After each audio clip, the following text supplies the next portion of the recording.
সম্মানিত হাজিরিন, কুরবানি কেবল একটি বাৎসরিক প্রথা বা উৎসব নয়, এটি আল্লাহর দরবারে আমাদের তাকওয়া ও ভালোবাসার এক পরীক্ষা।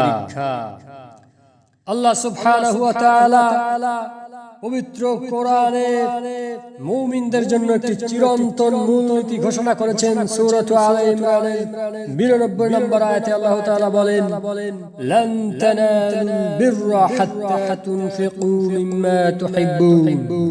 তোমরা কখনোই প্রকৃত পুণ্য লাভ করতে পারবে না যতক্ষণ না তোমরা তোমাদের প্রিয় বস্তু থেকে আল্লাহর রাস্তায় ব্যয় করবে।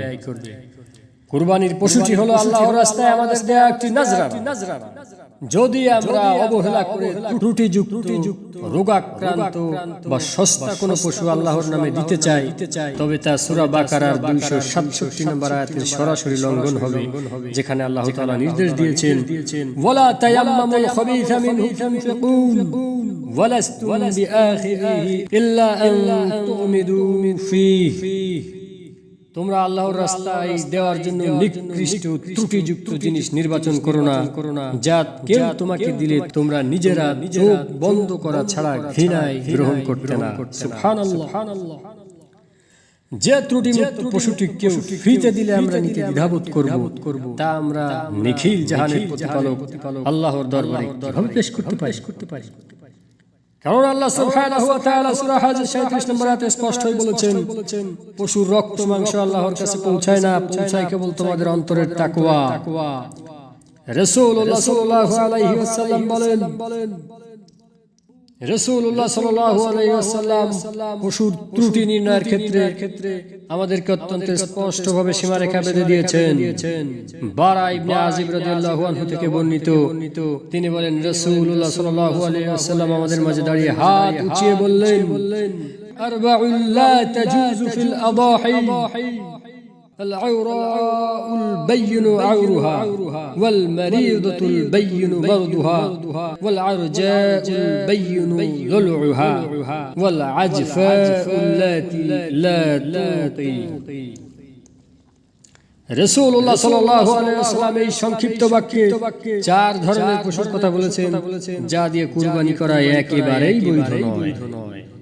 আল-আওরাউল বাইয়িনু আওরুহা, যেই পশুর এক চোখ পুরোপুরি নষ্ট বা কানা এবং তা বাইরে থেকে স্পষ্ট বোঝা যায়, আর যার দুটি চোখই অন্ধ তা দিয়ে তো কুরবানি না হওয়া তো আরো বেশি অবধারিত। দুই, স্পষ্ট অসুস্থ পশু আল মারিদাতুল বাইয়িনু মারদুহা, যেই পশুটি এমন কোন মারাত্মক রোগে আক্রান্ত যা বাহ্যিকভাবেই প্রকাশ পায়, যেমন তীব্র চর্মরোগ, হোরা রোগ, পিঠে বড় ক্ষত বা এমন কোন ইনফেকশন যা পশুর মাংস স্বাস্থ্য নষ্ট করে দিয়েছে।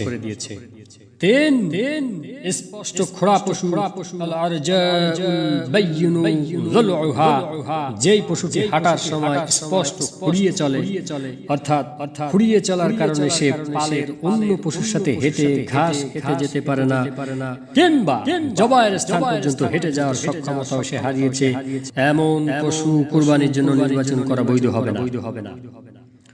চার,